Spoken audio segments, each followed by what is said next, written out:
Father God, Lord, we just thank you for this opportunity, Lord, that, we know there are no coincidences. We know we were brought together to bring a message to the world, Lord, that we just ask that you're able to use us as a vessel, and that folks hear what they are supposed to hear, and you let us speak what we're supposed to speak.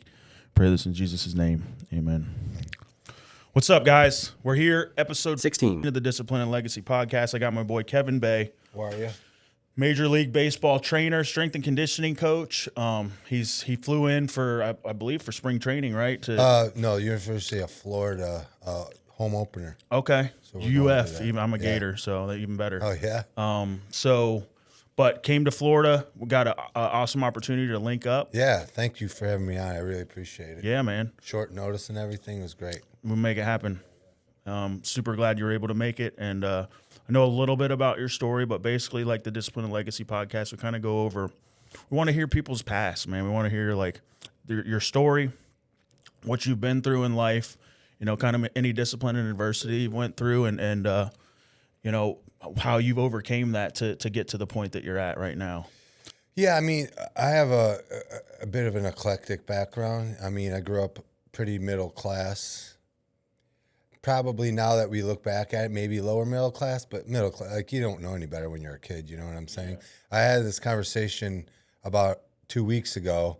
Like, a lot of my friends lived in trailers and stuff like that, but I didn't know anything about a stigma of that kind of stuff. Didn't figure that out, that people thought that way until you got older. It was just normal. I can identify with that for sure. You know what I'm saying? It's like, plus, back in the day, like playing Little League and stuff, it wasn't like now. It's like $200-$300 just to get, That's cheap. Yeah, but I'm saying like back then it was like $20 bill for and the whole season, and your dip and your birth certificate. I mean, now it's a couple of G's a month just to play. AAU, travel ball, like all that stuff is it's crazy. I never left my town to play baseball, and these kids are going all over the country and stuff like that now. Yeah, so I grew up in a suburb of Chicago. Sports was pretty much what we did all the time, morning, noon, and night. And I went to college. I played 3 sports in college, and then I migrated to football. So I played football professionally afterwards, kicked around in arena football and stuff like that. Discipline has pretty much been a staple in my life, though, only because being that sports was going to be what I always wanted to do. I never drank. I still don't drink. Mm-hmm. I didn't do drugs. I never even touched a cigarette in my life. Helping somebody put it out. Right. It was never part of my thing. So the discipline, I guess, was just came from just wanting to progress and wanting sports to be my livelihood or whatever. Right. That's the goal as a kid, man. Someone asked me that the other day, like, what did you want to be when you were a kid? And I was like, Major League Baseball player. Like eat, sleep, breathe it, dream it, I do think discipline. So there's a great one of at our facility in Arizona. One of our hitting coaches is the hitting coach for the Seattle Mariners, and he had a great quote that he told me: "Discipline beats motivation every single time. Motivation, you don't need motivation. You need to be disciplined. Training sucks, eating right all the time sucks. Not going out with your friends on the weekend because you got a game or something, that kind of stuff sucks. But being able to show up and do what you need to do because of not doing that stuff is what discipline is.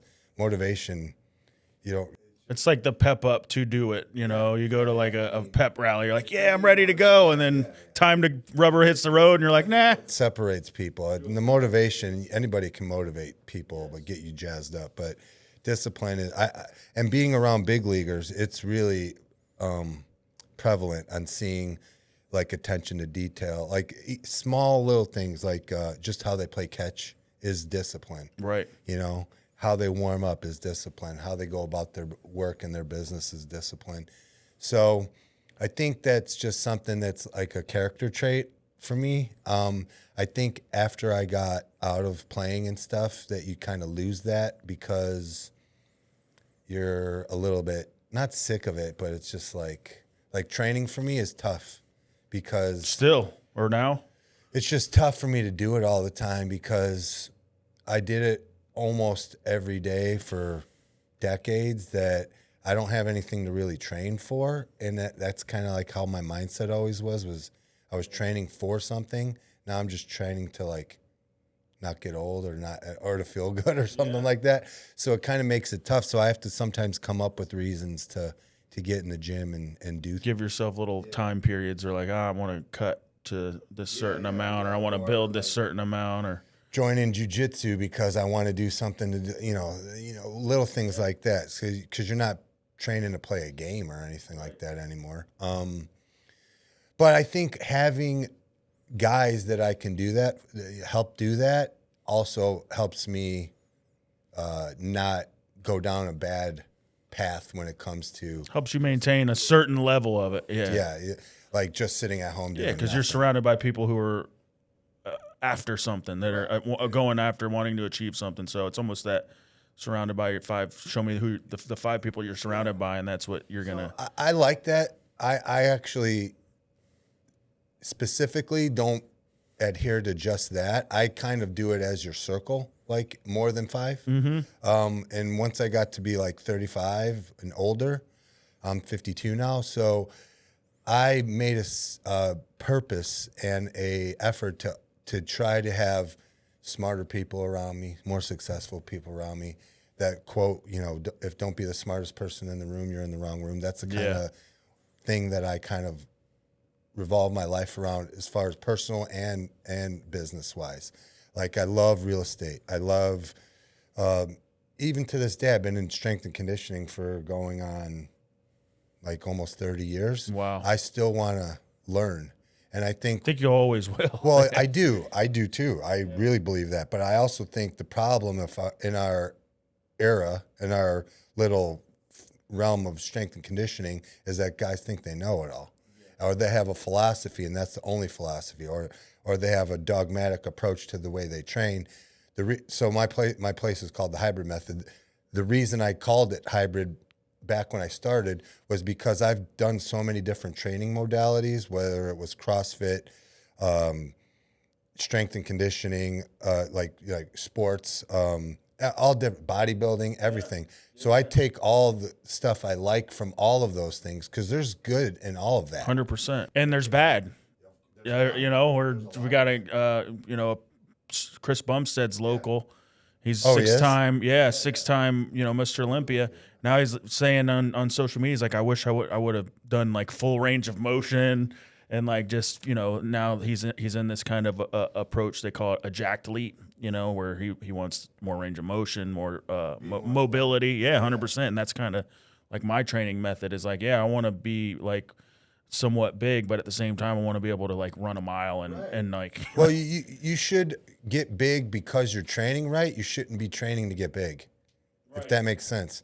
If you train to get athletic and be athletic, you don't have to be, you're not going out and playing baseball on the weekends. But if you just learn to move better, everything else is going to kind of fall into place, and your goals will come through that way. I always tell people when they lift or train or nutrition, it should be, your mindset should be to be better for yourself, and then the aesthetics will happen because you're doing it the right way. If you train for aesthetics, with time. Well, of course, patience. Yeah. Yes, you have to have patience. But if you just train for aesthetics, I think that's the wrong way to go about it. They used to call me when I was in high school. They used to call me buys, tries, and chest. You're a Monday guy. But I like had big legs already, so like I didn't have to work legs too much. So there was the guys that were like, they call them the chicken legs, that were dude buys, tries, and chest, and then they look like frogs, big tree with a little trunk. So how far back does that whole like training regimen? Obviously, you're in it. You've been in it for years. Like, how far back does that go for you? Like, was it like, did it start in like high school? Well, it's funny because I have friends from college that will reach out and be like, because it wasn't. So I graduated high school in '92, and I think my high school coach was a humongous weightlifting guy. I mean, humongous. And it was a little bit ahead of the curve as far as, everyone worked out if you played football, but he really focused on us getting stronger all the time. Now, was it the right way? I mean, at that time it was.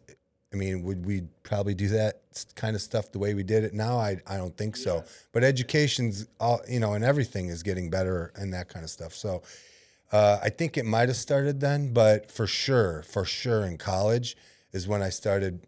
I had subscriptions to Men's Health, Men's Fitness, Flex, Muscle and Fitness, and I would just read all of them. I would go through all their programs. I would do all that stuff, and then I would train guys that I played with in baseball, mostly baseball, but some football. And even as far, my freshman year in college, I went to a really big baseball school in Chicago, junior college, and I had to sneak into the weight room because we were not allowed to work out. Really? Our coach was It's so like a old pitcher, like school. learning how to hit. Yeah, they won't let you do They it. just were like, you're going to get too big, you're going to get tight, you're going to, and that's what was the mindset, especially Until you get for to the big baseball. leagues and they want you to be that. Well, they just you know. didn't do it in the late 80s and early 90s. It was not a thing. It didn't probably start getting popular with strength training in sports, baseball specifically, probably till like the McGuire area and right before back when that. the roids hit. Yeah, right before that. And then they saw what training could do for you. And now if that's the thing too. Everybody thinks you're going to just, take steroids or whatever. And they were just hitting home runs because no, they were training. These guys were utilizing that to grow stronger, become Barry better. Bonds take steroids. Yeah, Okay. No. You take what he took and then let me see you hit 72 home runs. They were, and they were training on a daily basis. And so. To get better at the sport, you have to do the sport. I don't care about how much. So our training philosophy, I call it GPP, which is general physical preparedness.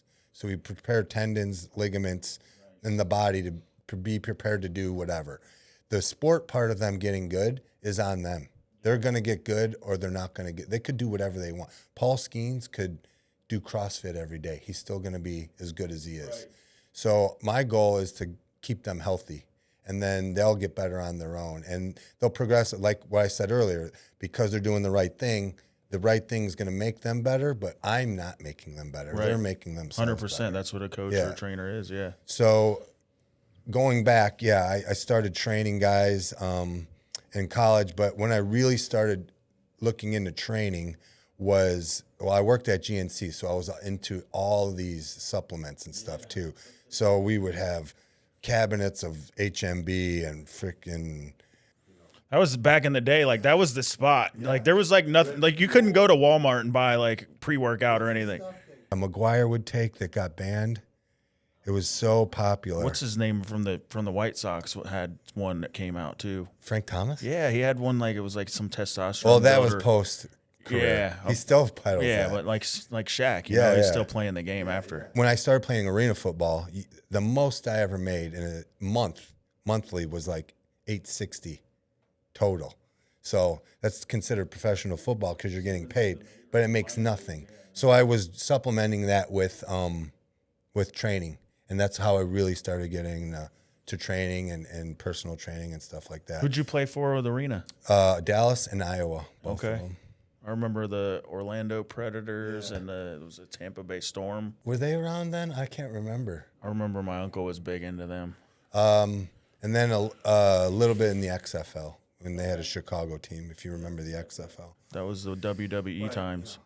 Or F, back when it was WWF. Yeah, they owned it. Yeah, McMahon owned that league. They got the big satellite dish that that was the new sound thing. Now the NFL uses it, the thing that like absorbs to get sound on the field. Yeah. Yeah, so then I did that, and then, migrated to just being a gym owner and trainer, bounced around places from Chicago and Arizona. And then I just started opening places for sports inside of, like, once I was in a physical therapy place, we got a little bit bigger. I went to a place, my friend opened up a big baseball facility. It's called D-Bat. It's big in Arizona. They don't have them out here yet, I don't think. But it's like a franchise, but it was like 50,000 square feet. I put a gym in there, and I rented from him. We slowly got a couple of players, and then COVID hit. And because COVID hit, none of the foreign players could go back to their home countries, and they couldn't go to the facility because they were shut down. But we were able to stay open in Arizona because they... Do you, like, wear masks inside? And, yeah, awesome. So more like Florida. Yeah, but better than it was like I know. And then I called the city and I was like, I have pro players. Can we stay open? That's essential. They said yes. So the guys just started migrating in, and I'm like 95% Latin as far as pro players go.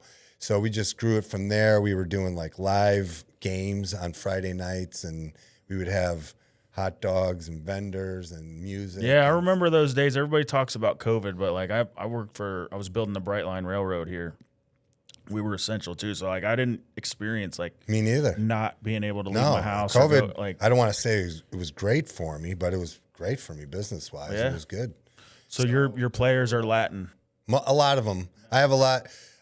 Yeah. I mean, if you I went to see DR. majority. I played for Team USA with the Manny Sanguian, Yeah, Manny Sangan, Yeah. that is, yeah. and I was 12. Played for Team USA. Went down there. I'm writing my biography right now, and I was like talking about it. That's and I your was part like, where you're at right now? yeah, and it was cool because like there was a lot of good memories, but we lost all 4 games. You had to be tall enough to stand over the counter to drink alcohol. So here we are, 12-year-old little American kids at the 5-star resort that they put us up at, and we're like going to the bar at night drinking. No. And so we were all That's just hungover, crazy. smoking Cuban cigars on the rooftop. That's crazy. And yeah, it wasn't good, but we didn't do well. And them boys were good, man. And they had the training facility for like the Marlins was there. They had the training facility, and this was I was 12, so I mean, every bit of 20 years ago, 20 plus. Well, almost, yeah. Almost every team has a thing there now. And then the eat, sleep, and breathe it, man. It's Yeah. like, and it's funny. We have academies popping up here. That's what they have out there. You go to school, and it's baseball school. Latin, Central America, Mexico, and then like I'm married to a Brazilian woman, and it's like I've met a lot of Brazilians. None of them even know what baseball is. Yeah. They're like, it's like crazy. It's Dominican, some Colombia, but Cuban, Mexico, and Venezuela is huge. And then of course, obviously the American pastime was, the sport was created here, so we still got our boys. The WBC is going on right now. Actually, that'll be fun. That's always a good time. It was in Miami, I think, not last year or the last time one, it was here. Yeah, it's every 4 years. It's in Houston this year. Okay. So cool. So went through COVID. You made it through, and what would you say like was in your time? Because you seem like an OG in like the fitness game. Like you've been doing this. Yeah. So obviously you got people now. You got these kids that are on social media that are like, buy my fitness program, and like they've never done anything in their life. But what would you say to like somebody who's trying to go in that realm? Because even my trainer, I had him on not that long ago, is my buddy Tyler. He's like strictly in person, and I think I get the most out of that from the time that I've been with him. I'm coming up on 4 years, and the guys, I think you get more out of it in that kind of aspect. So depends. If you want reach, it's almost imperative that you do some sort of remote stuff. We do remote. The way I train is less about in one-on-ones now. It's more in a group setting. So we call it individualized programming in a group setting. So you show up, you have your workout, and you're with other people working out. Maybe not, maybe on the same program, maybe not. And then I'm there, or somebody's there to make sure you go through it. But if you can't show up to the gym, you still have an opportunity to go to another gym or somewhere close to your house or whatever and still do the workout. So we kind of do it that way. I do think the monetization of training has kind of dampened the field a little bit, because you do have a lot of trainers that just because they're shredded and they look good, they think they can just sell online programs, but they've never really trained anybody in person besides themselves. So it's hard for me to call them like actual trainers, because they don't have hands-on experience. Right. Not to say that their programs don't work, but they're mostly just templates that they've done on their own, and they're selling the people. And I mean, honestly, if it gets people off their ass and doing stuff, then more power to them. But if they're sitting up there claiming that they're experts and stuff, like they don't have enough skin in the game. That's where I'm at, I think, because like I got into it just by like default. Was like I was 300 pounds like 2.5 years, 290 some, almost 300, and high cholesterol, the high blood pressure. Like I went to the doctor, like we're gonna put you on all this medicine, and I walked out of there and I was snoring. They wanted to put me on one of those Darth Vader machines, and I walked out and I was like, I got this, and I didn't go back and just started eating right, and I went to became a certified nutritionist, became a certified bodybuilder specialist, certified personal trainer, not because of to make money doing it. I just did it on the weekends for the knowledge. Yeah. And then obviously you get to a certain point and like there are people who are like, well, how the hell did you do that? And it's, so I was kind of like moving in that direction, but I don't call myself like a personal trainer, a fitness trainer. Like I'm definitely not out to get money from people, but if people truly want help and, like you can see, obviously, from the realm of working with folks that, who wants it and who doesn't. That's for sure. I do take, so I have a remote program that I take clients in on. It is either invite, referral, or acceptance only. Okay. You can't just join. And I don't, not that there's people that can train noobs. I'm not that. That's not my, I could, I don't want to. Like but you're past that. It's not even that it's not like I'm too good for it. It's just like first of all, I don't have the patience, one, but also then there's a time frame where you have to figure out if they're really disciplined and want to do it. And then when they're not, I get people pay me money and they didn't show up, and I feel like I'm the bad guy. I'm like, bro, you're not doing anything. So how? I prefer to have people with at least somewhat experience in working out a little bit, you know what I mean? And then, from there we kind of just got into the peptide realm. So I've been on those for like 3 years, and I started figuring out what is good and what's not good, and what helps with what, and what helps this and that, and sleep and libido or weight loss, whatever it is. And I did some research, and I found out what people were charging and then what they pay for that thing. And I was one of the people who was like, well, this is too expensive. I can't stay on it because it's so expensive. And then I found out what it really costs to, have good quality product. And I wanted to create a market where people could do peptides and not have to get off of them simply because they can't afford it. So went through the process of starting that company and finding the right lab and all that stuff. And, we're trying to have something that people can be on long term. And because I think within 5 years, I fully believe that peptides are going to be like water. It's the new thing. It's the big thing. And it's obviously it's still in that like research realm, and folks are everybody's iffy. They're scared to like put a little needle in their stomach, and like and I think like you said it yourself. Like I tried it, I did it, I made sure like it was working for me myself, and so essentially you did research, right? So and what works for me might not work for the next guy. So everybody has to you can't really you can give advice like, hey, this is gonna do what it's supposed to do. There's a lot of bros out there that will tell you what to do all the time, and I don't want to be that guy. No. And I'm like a nerd about that stuff now. So like my free time is about learning the data behind stuff and why this does this and does that. And guys online saying this will help you lose weight. Well, yeah, it'll help you lose weight, but that's not why you take it. Again, it's like what I said earlier. You will lose weight, but that's not what it's for. That just happens to be a byproduct. And the other things that it does for you are so much better, but then you just happen to lose weight. And what you need to do while you're on it, like how you eat, your diet, like all that stuff. Yeah. You got to sleep right. You got to eat right. You got to work out. You can't just sit on the couch, take a peptide, and then turn into Schwarzenegger. It's never 100%. It's hard work, like the diet, all that. So, and like you said, man, for me, like I've recently gotten into the peptide thing.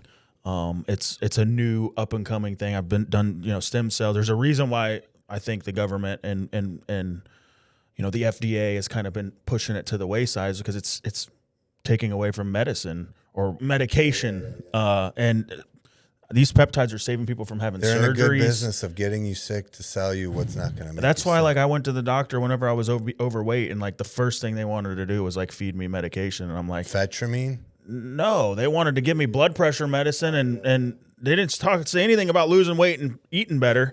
They said, here, let's put this on you, and I'm like, no, because I was a paramedic for 5 years, so like I know anatomy and physiology, like I know how the body works, like all that. So I left there and I said, I'll do this. But why wouldn't they say that? Why wouldn't they say, hey, let's try a diet for 3 weeks before we put you on blood pressure medication, cholesterol? Like, you're not going to die because your cholesterol is like 2 points over what it's supposed to be. But, and your blood, I've taken blood pressures. I've seen people 200 over 120 and like, they're still sitting there talking to you. So like, there's certain blood pressures that are, some people walk around at $150 over 90, And I mean, it's not great for you. And if all they would have to do is a little bit of effort and they would get better, they don't need to throw a pill.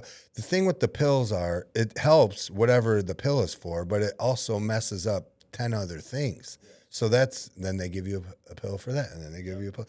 So, I think that the way that peptides are working now, and everyone's first thing is, well, it's not FDA approved. Well, there's a lot of things that are FDA approved that you should not be taking. Oxycontin is FDA approved. Creatine isn't FDA approved. There's a lot of one of the best things you can take is creatine. The label of FDA is starting, for me, it's starting to become more of like almost like a marketing gimmick for them to sell things that because you can't patent a peptide. It's naturally in your body. So they're trying to figure.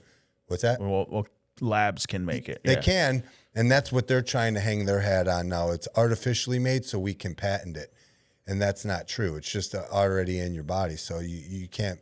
There's legalities that you can't patent that stuff. So even the meds that they patent, it's not the med itself; it's the transportation method of the drug that they patent and somehow work their way around. That's becoming a bigger thing now too. Is like you said, that how it gets administered to the body is like it's become less and less a thing for you to take a little needle and stick it in your fat. Then but your body absorbs 90% of it versus taking it by mouth, and you only get 40. Yeah, and so peptides orally there's like maybe 2 that work orally. The rest of them, if you're buying them from somebody that is giving you oral peptides, you're just burning money. And they're usually really expensive, like you said. I mean, people listen. Same thing with the people that are selling fitness programs. Get it while you can, but it's that fast money is going to slow down at some point. So you better have a plan B. Well, that's one thing about the internet now is people are a little bit more educated on things, that you can do a lot more research. I mean, you have to weed through the good and the bad stuff, but for the most part, you can figure out what's going on, And that's what we did. We tried to find the highest purity level of labs from. We paid a third-party company to test everything that we bought one of everything from a bunch of different labs, and this is you have a peptide company. Yeah. It's called the Vitality Project. It's more of the company is more of a whole with training, peptides. Comes with the full program. We have a lab inside of that makes peptides that we're trying to build a community around that instead of just selling peptides, which everybody's starting to try to do. But I want to have quality stuff, like the highest quality stuff, but be able to have it affordable for everybody, kind of. There's, I won't even go into the actual peptides, but there's peptides that people are selling for $500, $600 that I can sell for $60. It's the exact same thing. Exact same thing. We're figuring it out ourselves, and you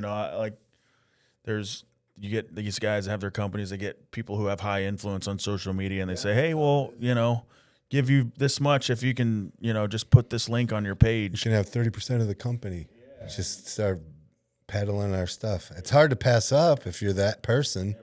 Yeah. But at the same time, like you said, it's like, I personally use the products that. Yeah, that's the other thing. Well, how do I know I go, well, I would give it to my daughters. And if I would give it to them, I would give it to 100%. whoever, because there's nothing I would do to mess them up. That's for dang sure.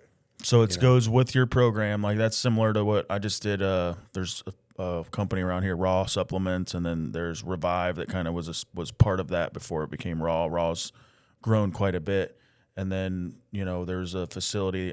My partner had a disc bulging, like pinched nerves, had trouble walking and everything, and I had an issue with my shoulder just from working out. It happens every once in a while. I couldn't lift my arm up, past my face.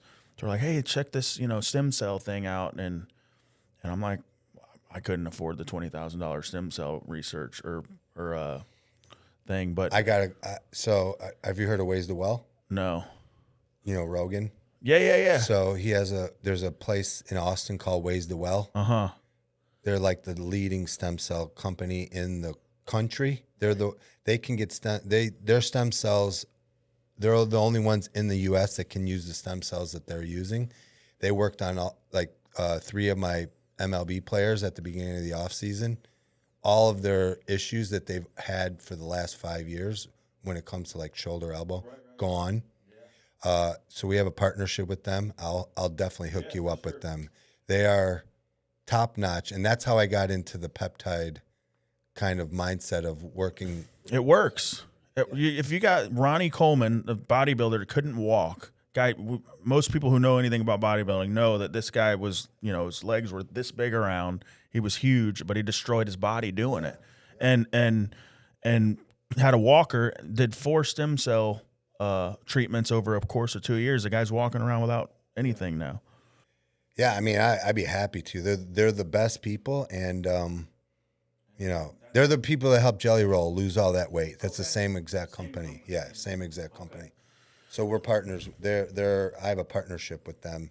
They have a blood work subscription model it's like $40 a month, and you get 2 blood draws a year. I love it. Yeah, I hate going to Quest Diagnostics and all. Yeah, man. We had it. Well, the facility I was telling you, for a panel. I did PRP. For my shoulder, and then coupled it with the peptide, TB500, BPC 157, and then growth hormone with once the growth hormone went up, like I'm working out full again after like a month and a half. Not so much pain, but just a little bit of tightness, enough to where like I haven't gone full yet, but it's getting better. Yeah, 100%. It takes time. That's the other thing. You got to have patience.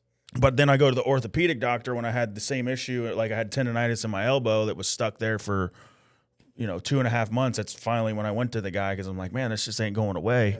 Yeah. He wants to give me, it was a medication, Probably just a pain blocker. It was something. Yeah, it was something to do with like neurological something. The thing is, they don't fix the problem. It's a Band-Aid.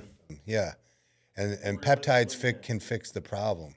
Inflammation, systemic inflammation is everything. Your skin starts glowing, like everything in you. Like people can look at you who know peptides. Like we were at a car event this past weekend, and they were giving out B12 shots, and I just went up to go talk to the people because it's a supplement company, and they did peptides and all that, and he's like, man, you're on peptides, aren't you? He's like, I can just tell you're like your skin and like you notice that about people. GHK, you on GHK?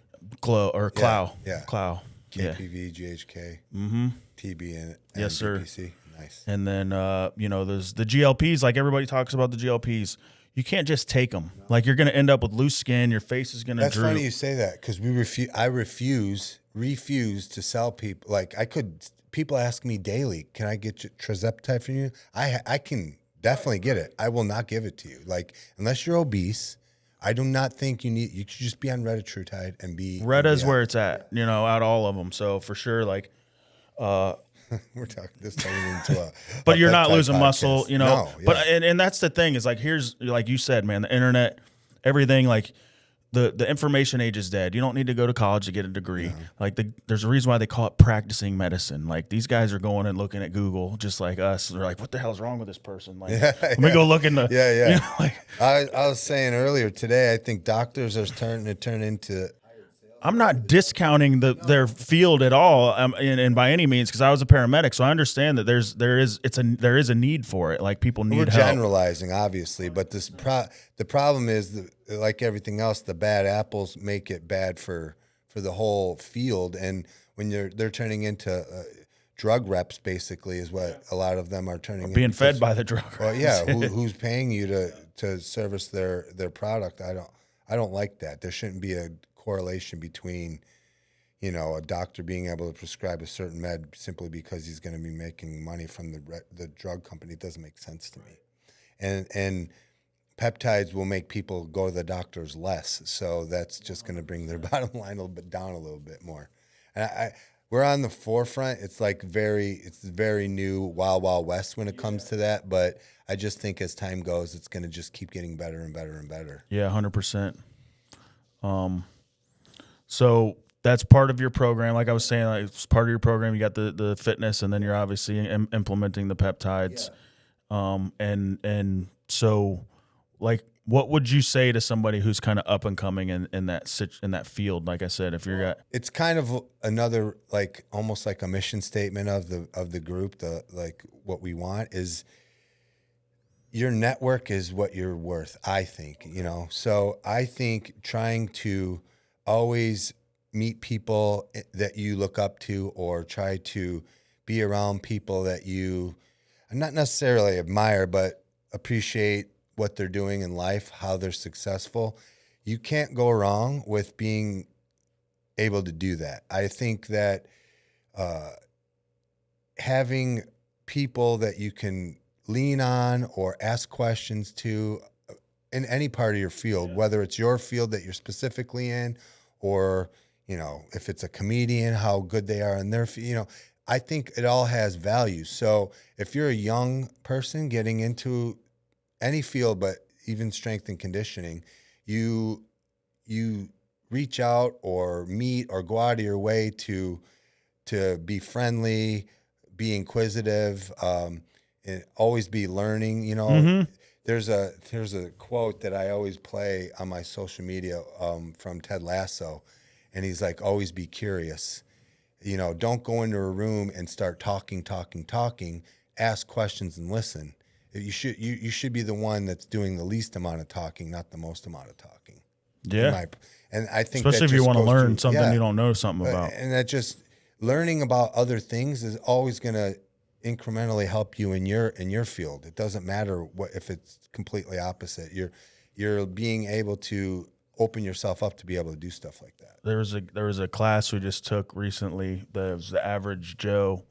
He's got a pretty good background, and he's helping men, legacy minded men is one of his programs, and he's a published author, and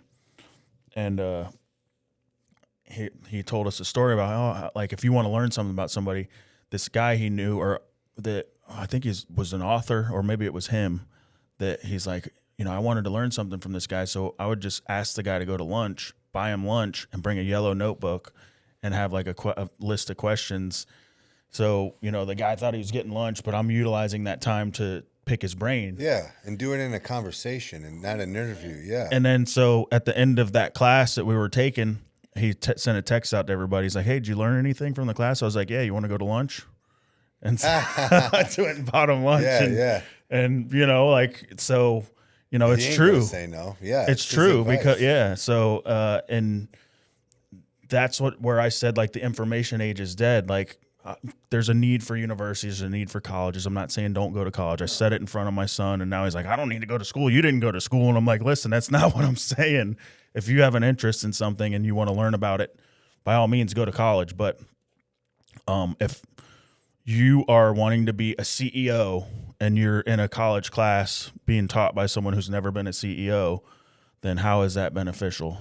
So when you can reach out to somebody who's willing to teach you and learn, someone who is successful, someone who's actually done the work, somebody who's out there on a daily basis doing the grind. And also, I think the younger, whatever you want to call it, younger generation now, and I think you can speak to this, is like, you guys are not failing. You're not trying to fail at things. You're being safe and trying to do things that you think you're going to be good at. You have to get out there and fail, do something. I'm not saying do something like criminally wrong or anything like Right. that, but you gotta.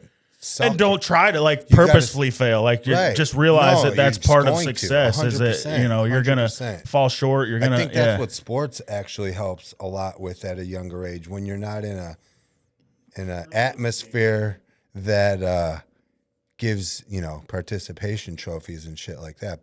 But like learning to lose is almost the best advice or thing that you can take from sports as a young person, is learning how to lose and figuring out, why did that happen? Let's try not have that happen again. And just from going back on stuff that you're past a little bit, is like that had to have, like, that wasn't a great time, but because that's happened, you're at a point where you're at in your life right now. Yeah. I talked about that this morning. It was like, I don't regret anything that I went through. I feel like everybody has their own path. And, but had I not gone through what I'd went through, I don't think I would be who I am today. And there's a story in the Bible where it talks about, like, it took this group of people 40 years to take a 2-week journey. And like, I feel like everybody has that in their life. Like, you could take you 2 weeks, or it could take you 40 years. It's how much are you going to resist, and how much are you going to, or how much are you going to, follow what it is that you're supposed to follow, or, because I feel like on a daily basis, I'm led, and I see certain things that happen in my life, and I'm like, you're on the right path. Like, all right, there's the light over here. I go to that light. You're like, it says turn left. And then just by people who come into my life, it's like, man, I was talking about I'm in land development right now. So I'm like, man, we really want to start doing commercial real estate or getting into development. It's like this dude popped into my life. It's like, oh, I'll help you. I'll show you anything you want to know about it. And it's like, I got invited to a meeting this morning. Everything at that meeting was talking exactly about all the development going on in our town, which is like, I just hired a team member to take over, the field, so that I could start going out and finding all this stuff. And I show up at one meeting and it's all on the table for, and it's like, that's truly, being led. But sometimes we want to do things our way. Right. And that's where, and I see that in my son, 15-year-old. Oh, He knows everything. He's got it. And then after he, crashes into the wall, I don't tell him I told you so, but I'm like, I did it. what'd you learn? I did learn? the same thing, man. Yeah. I've been there. Yeah. So, and that's it, man. Every opportunity, or every success or failure, there's something to learn from. And, even in, if something bad's going on in your life, like I had a family member pass away last year, my sister, real close to me. And I said, this is what was supposed to happen. Death is a part of life. What am I supposed to learn from it? And I learned that I'm supposed to step up for my family, to kind of, can never fill her shoes. She was the big sister, of everybody, but kind of just step up and be there for her kids. And, it opened up a door to where, like, they weren't really faith followers. And now 2 or 3 of them are coming out of the woodworks, like asking questions. And so you see where, like, the purpose, kind of comes in, because sometimes I was meandering through life before. It was just like, wake up, go to work, do what it is you're supposed to do, go hang out on the weekends. And there was no real purpose, no real drive what are you training for? Yeah. Well, I want to leave a legacy to impact people. I want to help people in their journey in any way possible. And even if it's only good enough for 2 generations from now, at least it was something, That's all you can really ask for in that kind of a situation. One generation. That's all I care about. Yeah. Your son. Yeah, exactly. Yeah. I mean, I have 2 daughters, so kind of what I say now is, like, do I want to be successful? What does successful mean? I don't know. I don't know what it means. What I do know is what I want out of my life from now on is to be able to leave them in a place where they don't have a lot to worry about, and they can do things that they want to do instead of things that they have to do. That's kind of how I'm leading my life philosophically now. Anyways, You bring up a good point too, because, like, it makes you think, like, what is the definition of success? I mean, some people would look at me and be like, "Not successful at all." I'm not like super rich or loaded. That kind of like goes hand in hand. Like people think that success and money, yeah, it could be a form of success. I think for me, maybe I just say this because I'm not super rich, but I think that success for me is because I've been able to help a lot of people with a lot of things, whether it be Sometimes that has more value than any dollar. Yeah, you know? I agree. I want to try to be a decent role model for my kids. And having kids I had a daughter when I was young. I just was a little bit more selfish than I probably should have been then.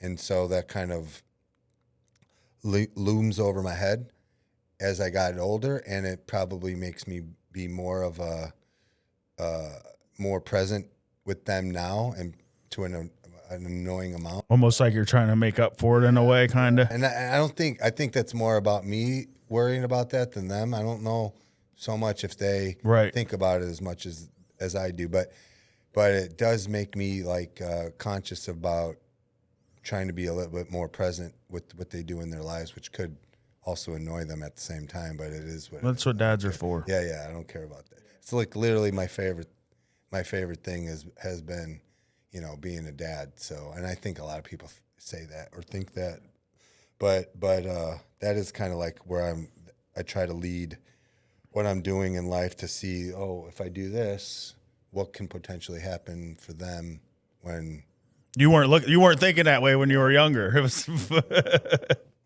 No, I went to school for theater, so I wanted to be an actor. I played football, and I was just grinding to try to get to a level that, looking back on it, the path that I had, I just don't think it was ever going to be in the cards.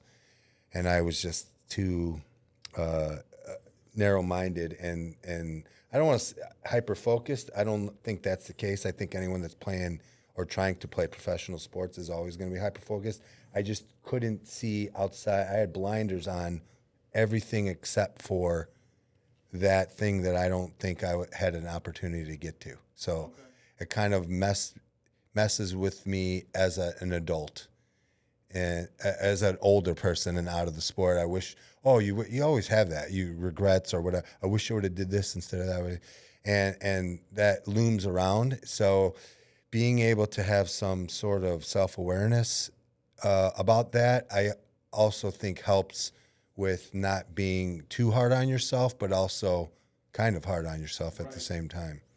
Yeah, you got to have that part where like you hold yourself to a certain standard. You're like, I'm supposed to be here. Why wasn't I able to get to this level? And I wouldn't say it was too much regret because like, even like in your story and other people's stories I've heard in my story as well, is like there was always, I learned something from it anyway. So like you can't call it a failure. You can't call it not doing what you were supposed to do. It happened. There's nothing, whether you went through it and were the greatest dad ever, or you went through it and you weren't, like you still went through it. And now that's where it is back there. I have a great relationship with them. I think probably because of that. I just, you always wish you were more of something. I think your kids give you a certain level of grace, just like you said, they probably don't worry about it as much as you do. Unless you're just a total POS. Unless you're still a POS, yeah. Then, they probably like, geez. But, like, my son, I'm that dad that where, like, I'm, like, I know I'm disciplined. Like, I'm not here to be your friend. I'm here to be your dad. You'll thank me later. And I was raised by a Vietnam vet Marine, so it was similar. And then I'm like, am I being like my dad? And we all kind of, see that about ourselves. And I do want to be like my dad, and in certain things, but there's a level of grace there where we're just like, and maybe you gotta soften up a little bit sometimes. 100%, yeah. And that's the beautiful thing about the self-awareness is taking that time to be like, maybe I was a little too hard on them. I don't need to ask 5 different people until somebody gives me the answer. Like, I already know I have this connection to where, like, the answer is there, and I just need to do what I really need to do. And that's exactly what came to mind is, like, I don't want to be the Vietnam vet Marine. Like, I want to be, I could remember cooking steak and be like, the steak is great, but there's just not enough salt on it. And it's like it's that kind of dad. But I love him to death. And at the same time, like, I don't want to be that for my son. Like, I still want to, Like, there's a way I feel like, because everyone's always talking about toxic masculinity, guys being too soft, but like there's always extremes. There's ways to do both. yeah, you have to have a level of sensitivity. Real men should be sensitive to a certain extent. Like, Rogan said it best. Like, I'd rather be a warrior in a garden than a gardener in a war. Like, what are you training for? When I ask myself, what am I training for? I'm training for that. Like, I'm not going to be that guy that, is just a sit back and let it happen kind of person. Like, if and you have that, discernment to when you're supposed to speak up, or when you're supposed to say something, because, that's what, I was at Publix. It was like Christmas. And there was this lady was standing in front of me. She ordered her sub, and she asked the guy if she could get some taters, some potato logs from the other side. So she walked over there with the guy, and there was someone that was standing in line waiting on taters, and the guy like started cussing at this lady. I'm like, bro, you need to calm down. And it was like Christmas. My wife's like, shh, like, what if he has a gun? And I'm like, Yeah. like, but Oh, well. Everybody after that was like, thank you. Like, somebody stepped up. Like, somebody needed to say something to him, and he didn't even stay and get his taters. He walked out. You didn't pull your phone out and record it? No, but there's situations like that come that arise where, like, there needs to be somebody that says something instead of just letting it happen. All the time. All the stuff you see, there should have been somebody around to be able to be like, either. And I wasn't trying to fight the guy or nothing. I was just like, yeah, bro, it's Christmas, man. Relax. Like, And that I think a lot of times, if there was someone around in those World Star videos, though, that stuff would not happen. I think that would go viral more than some of the others. I agree. Like, you have to learn how to dissipate what's happening, not exacerbate what's happening. De-escalation. Yeah, verbal that's where de-escalation. I was looking for I took a that word, certificate de-escalate. class for that when I used to work at a drug rehab. I bet you needed that one for sure. That had to be something you used quite a bit. So we talked about legacy. You got your daughters, Your and kids, yeah. what other kind of impact do you want to leave on this earth, man? What is it that you want to? I don't know. I think that we do a lot of good work with a lot of younger kids now in the baseball world. But I always say, when the kids are members at the gym and they're training with us, I'm not trying to train them just to be better baseball players. We talk about a lot of stuff. I teach them, like, get a weekend job, or get your money from your chores and learn how to invest. If I can, I swear it would be so cool in like 10 years if a 28-year-old that I've trained before came up to me and showed up at the gym and was like, you know what?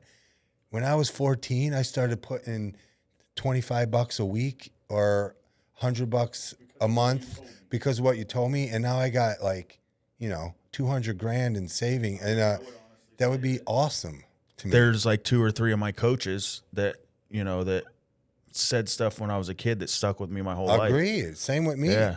But it was never about investing. We didn't. I didn't learn about that stuff until I was doing your taxes way or into like my adulthood. So I'm trying to teach them. I'm like, if you go buy a pair of shoes, take the same amount of money and put that in Nike. You're buying yourself shoes. Yeah. Or just, even in just like an index fund or something. But I didn't learn that stuff until I was so much older. And not that it was too late. It was just like, God, if I would have known that when I was 15, my whole life would be a completely different situation when it comes to that kind of thing. Or just like, make friends with strangers. Just weird little things that teach you about life. I like I said, if someone could come back in 10 years and be like, I met my wife because what you told me to smile at 3 people a day or something. I say little, dumb little things that people don't really think of. I try and tell the kids. I try to tell them in passing, like, have this kind of, it can make you a better person. Try to learn things from people. So that's kind of like a specific concrete, like, legacy type thing. I probably don't have an answer for that, but those kind of things, that's the kind of things I would like to have helped kids with when they were younger. Awesome. And still do. Yeah. No, that's important, man, because the next generation is is important. You know, we definitely need to pour into them, whether it's through our kids or. I think they get a bad rap because everything is, you see everything online now. It's such an information age. When we were younger, you didn't know anything about anybody, but all the same stuff still happened. Everything it happened back in Egypt. Yeah. It's happening now. They just didn't have Facebook and Correct. the news you to didn't talk know about right it. now that it happened. It took weeks. Yeah. And then the other stuff would be gone already. Did you hear what Pharaoh did? or even like kids being, parents being scared of kids being like abducted and stuff like it happened 50 times. My wife, they have this thing in Portuguese. They tell the little kids they call it, say the man in the sack. Man's going to put them in a sack. So I remember when I was a kid, my mom would tell me like, stay away from strangers and don't look out for the big white vans. But like different cultures, it's like the same thing, but they're telling them. But now it seems like it's happening all the time because we get the information right away. Yeah. It happened way more back in the past. So everyone's just got to, don't be so hard on the generation. Like, oh, they're soft. Yeah, maybe there is some soft ones, and maybe there could be something done that's going to be better for them or help them. But be someone that can make a change in them. Right. Don't be talking junk from the couch. Bang on them for everything. 100%. And you're making a difference. You're out there. Trying to do that. So I mean, that's what on a daily basis. If we're aiming to do something different and aiming to do that, even if it's one time per day, then we're doing something. So we're getting down to the nitty gritty here. I definitely want you to share a little bit about obviously you talked about it a little bit. How can we find you? Oh, sure. So my personal Instagram, which is, there's no niche to it. It's just it's everything that I like. So I have a couple that, if you want to do baseball, we have the hybrid baseball method, which is on Instagram, the hybrid baseball method. We'll put all the links in the bio. And the Vitality Project is new. We just launched it, but its project is PRJCT because it was already taken. Yeah, so it's the Vitality Project, and the Kevin Bay is me, and you'll be able to find everything, all of that stuff on my Instagram. So awesome. I do everything through Instagram for the most part. Yeah, well, that's kind of TikTok, the way. Yeah, and TikTok is now it's American owned or got bought. So it did. There's something happened where it's like officially, like, remember when Trump shut it down for a little while? I said they need to bring it to America. So I think they made something happen to where now it's American in some way, shape, or form. Well, I appreciate you having me on. I appreciate you coming, man. And like I said, no coincidences, man. I will roll with anything. So, and yeah, I think it turned out great. And really, thank you. Too.